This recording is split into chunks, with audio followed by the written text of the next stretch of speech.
People, the immediacy and the lack of preparation for this video should be testament to me saying that this video comes from the heart. I want to talk today about loneliness, and I want to talk about how we can really push through this time of our lives. Now, I do want it to be known that this channel will be as honest as possible on matters like this, and I notice in myself that this is a feeling that I can perfectly relate to at this point in time. I noticed that as a result of working towards the goals that I've put myself towards for the last few years, I've created a gap between a lot of people, and I'm struggling to relate to people. I notice as well that a byproduct of my efforts is that I haven't had time for a relationship, and of course, in turn, that can breed a feeling of loneliness.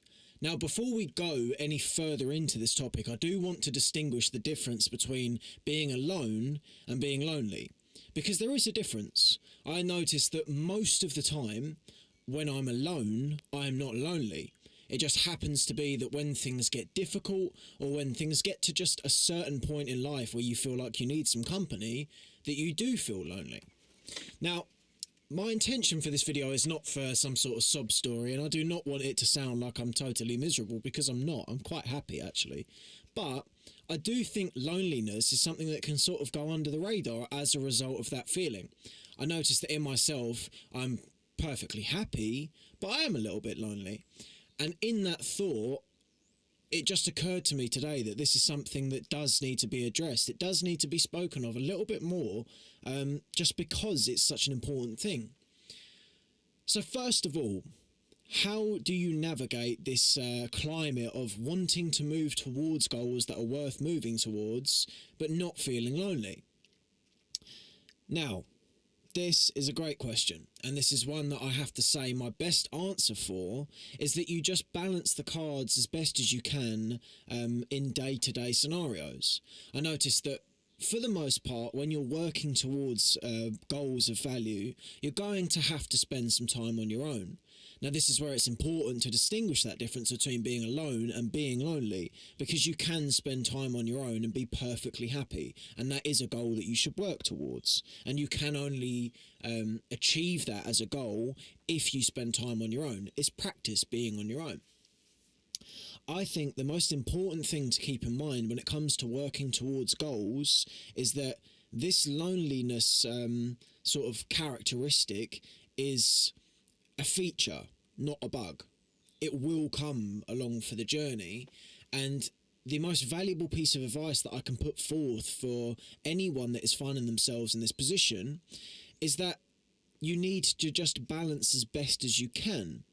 It's going to be very difficult to say that you're a balanced person if you're working towards a goal, because by its very nature, you have to push some resources further one way. It's that the very essence of working towards something means that you will be disproportionate on some level. Something won't be up to scratch because you're moving your energy in a different direction. But that doesn't mean that you have to be this way every single day. Now, I noticed that I do my best now to spend most of my time working, but then make sure that a few times a week I see my friends. And I think this is a really important thing for us to do. I've found myself more and more recently sort of prioritising work over my friends, and as a result of doing that, this feeling of loneliness is seeping in. I'm noticing that in the quest to do more, achieve more, create more, I'm pushing the work side of things to a point where other things are falling away more than I would like. And I think that's an important thing for us to come to terms with as well, is things aren't going to be balanced, but you need to have a good grasp of how comfortable you are with something falling by the wayside. And I would argue vehemently that when it comes to your relationships and being connected to people, that you don't want to let that fall away more. Part of it has to. I'm going to be completely honest today. You will find yourself in positions where you do have to say, no, there's something I need to do. But don't get it twisted. it doesn't always have to be this way. I noticed that I had a podcast scheduled on Sunday, just gone, and I had my brother called and said whether I wanted to sort of come around for a night, and I couldn't. I had a podcast to do, and that's different. Because in those moments, you've got things that need to be done. I think we often fail to distinguish what needs to be done and what you should do in many respects. There will always be time to work. There won't always be time to see people. I do think that working towards goals is... I mean, I cannot stress enough the value of working towards these things. But... I do think one thing that we need to work on as we work on ourselves is understanding that our work is not directly proportionate to our value. If you don't do work today, it doesn't matter as much as you think it does. Trust me, it really doesn't. We've got this idea pressed into our heads, seared into our minds, that you have to be optimising every single moment. And I can tell you for a fact... it's not conducive to success. There goes the soundbite. It's not conducive to happiness. It is conducive to success in large part, but I notice that the more that I work, the more I progress. But if I work totally on my craft and not at all on my happiness, it's not worth it, to be quite frank. I notice that some of my more successful times in terms of output and achievement and progress haven't been the happiest ones because there's something missing. And I think this is a key part for us to dive into, is the fact that we are social creatures and we need to be social. You need to find yourself in positions where you're in your friend group or with your partner or with your family. You have to do this. And I know I'm much happier when I do this. It's the perennial balance when it comes to working hard, is you feel this constant sense of urgency to get things done. And in that constant sense of urgency, you don't feel as though you can do anything but work. You feel as though if I'm doing anything but working towards my craft, someone else is one-upping me. Now, this is a point that Daika and I went into on our last podcast. Feel free to watch that. It's a very good episode. I'll link it in the comments. We were speaking about this sort of constantly having to work because someone else might be doing more than you. Now, he and I didn't quite get into the meat of the topic on this, so I'm going to go for it today. I think this is a strong mindset for most of the time, but I think when it comes down to the micro level, I think this is quite a duplicitous emotion or feeling or sentiment. I think it's something that manipulates you into feeling as though you're being successful when you're not. I notice that when I am on this sort of micromanaging my successes to the very minute, and I'm constantly looking at the clock thinking, God, I don't have another 4 minutes to spend in this conversation. I need to get 2 hours of work in. When I do this, I'm not happy at all. I'm really not. And a lot of people do this, and there's this sort of...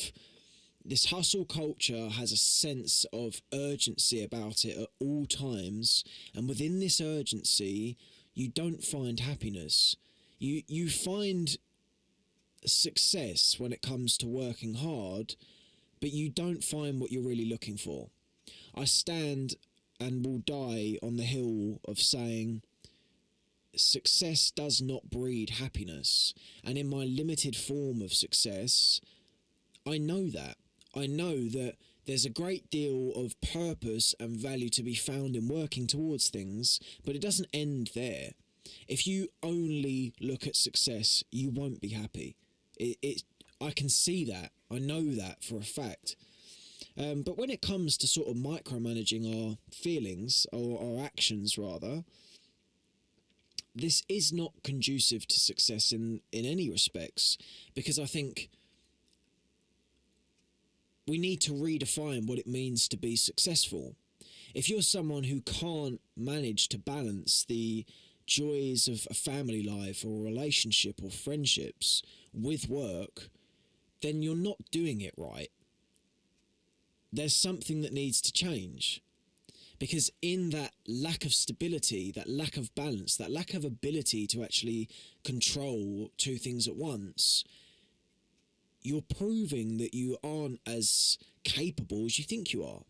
You might be fantastically capable at the thing that you know you're good at, but you're not actually living life the way that it should be lived.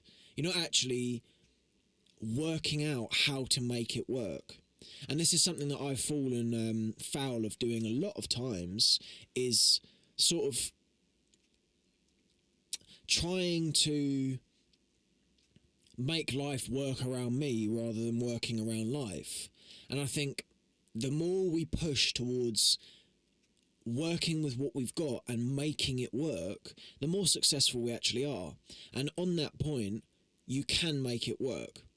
There is absolutely room for it to be feasible.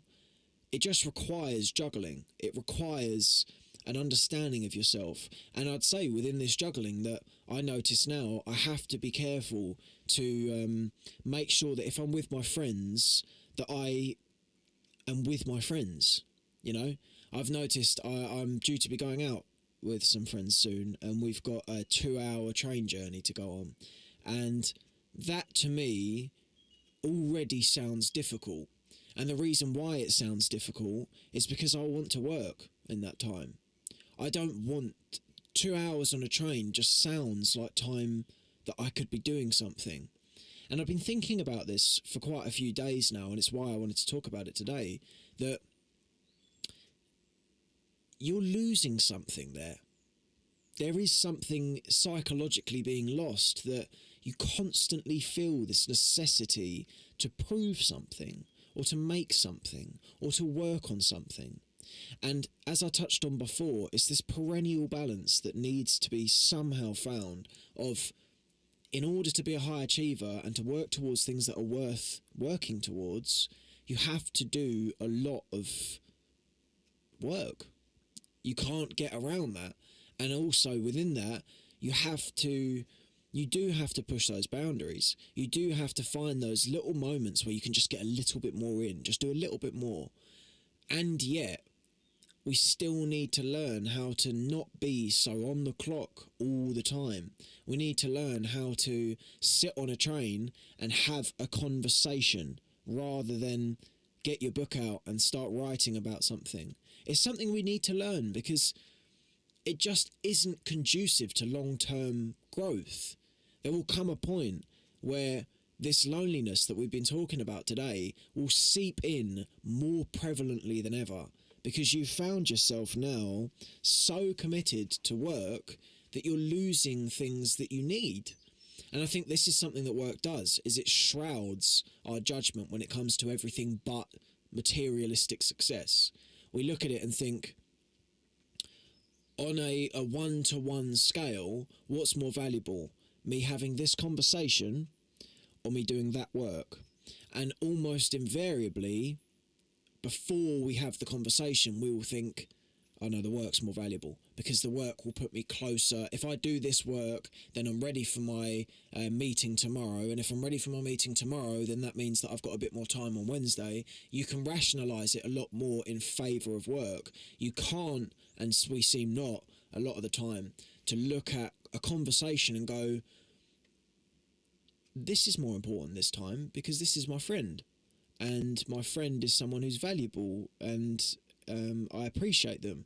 And in that, I want to continue this relationship. And in order to do that, I need to be present with this person. This person deserves my time.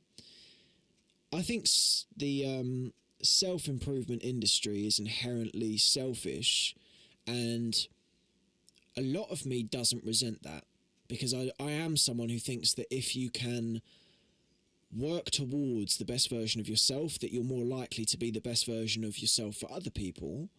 But we also need to learn this balance when it comes to work, because I have found myself very consistently at the moment looking at the clock when someone's talking to me, and it's like, this person's talking to you, you can wait, you know, or rather I can sort of feel that urge to look at the clock and think, oh, how long is it before I'm just working out how much work I can go and do. We can't live like this. You know, this is not conducive to happiness. Let me be testament to the fact that it's not conducive to happiness. Don't get me wrong. There are times when, and I think this is actually part of the issue, is this is a very addictive feeling, because you notice, you think, fucking hell, I'm hustling, I'm working, I'm doing things all the time.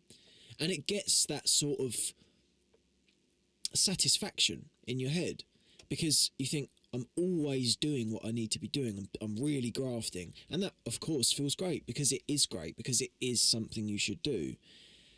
Chris Williamson had a video not so long ago that was talking about sometimes the best thing that we can do for ourselves is to go and sit on the beach and get an ice cream and say hello to someone's dog. And it's absolutely right. It's absolutely right. A lot of the time, the best thing that we can do is just live life and do what a human does. I think when you are striving towards goals, you inherently put yourself as a sort of de facto another type of human in some sense. It's like, I've heard this phrase coined recently called normies, where it's like people that don't work towards strong goals. I don't really like that saying, but for lack of better word today, if you're not a normie,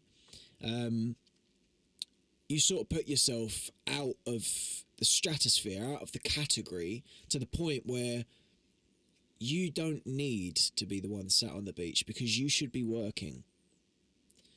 You're a human, okay? And in being a human, you deserve sometimes to just enjoy the world for what it is. And I think this is a point that success sort of robs you of, is this feeling of you're not allowed to sit on the beach unless you've done enough work. It's not right. You are warranted as a human to do things spontaneously. You're allowed to just do something. You're allowed to do something because you want to do it.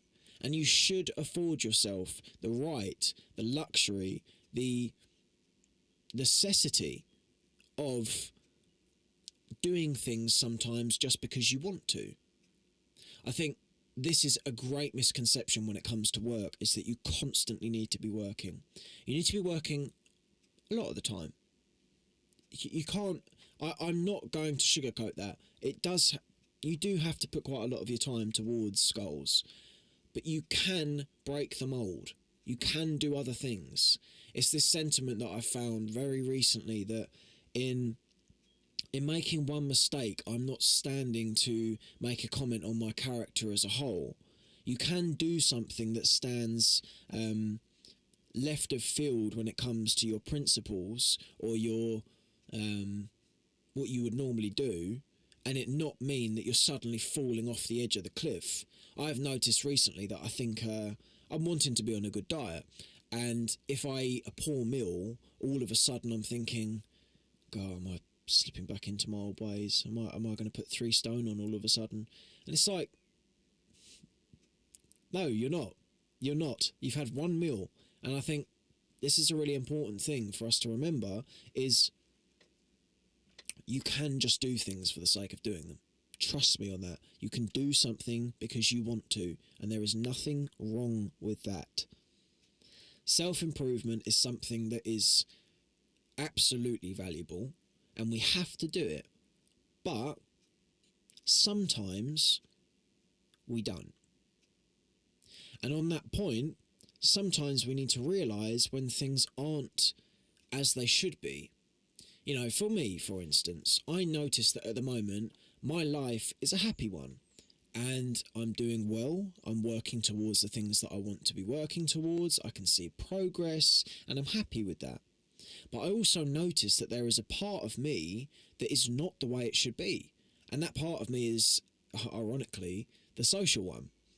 it's the part of me who is refusing to put themselves into a relationship for fear of losing that spark in themselves. And this is I shall be uploading this video before the next one. You could probably work that out.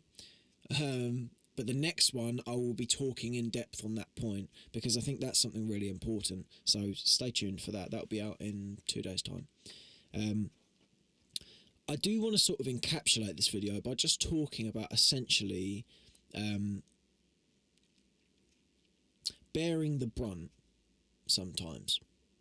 Self-improvement and life at large will come with bouts where all you've been working towards seems to have just pushed you further away from what it is that you truly want. And this does happen.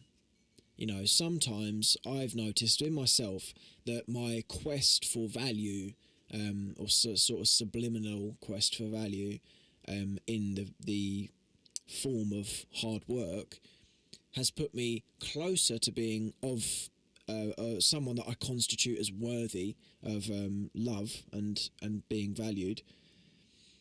But also there's times like today where I would like to say, I've been pretty candid in today's video, I don't feel particularly valuable. I don't feel as though my work has pushed me towards a state of higher worth. But I know that in a few days' time, maybe even less, maybe in a few hours' time, who knows, this won't be the case. There comes a point in self-improvement when just working towards goals. I need to find a more suitable way of saying working towards goals rather than self-improvement. Working towards goals does come with points where it seems like it's all going wrong when it's going right. I think when you're working towards something that is worth having, you will encounter times when it seems like everything's just falling away. It seems like everything's going wrong. And please trust me when I say that sometimes you will have bad days. Sometimes you won't be as happy as you want to be. But that doesn't mean you're doing the wrong thing. Sometimes we are just bearing the brunt of our hard work. And I think this is an important point for us to be aware of, is when it comes to hard work, there will come points when it seems pointless. It seems like I've been working at this for 2 years, 3 years, 5 years, however long, and I still can't seem to just cut myself some slack. What was the point in the work that got me this far if I've stagnated? And the truth is, when this thought arises, it's one that is warped and biased in an unfavourable angle. We just seem to be in one of those blips that occur when we're moving towards things, and we forget that there is a bigger picture, and that today does not stand as the status quo for the way that we feel.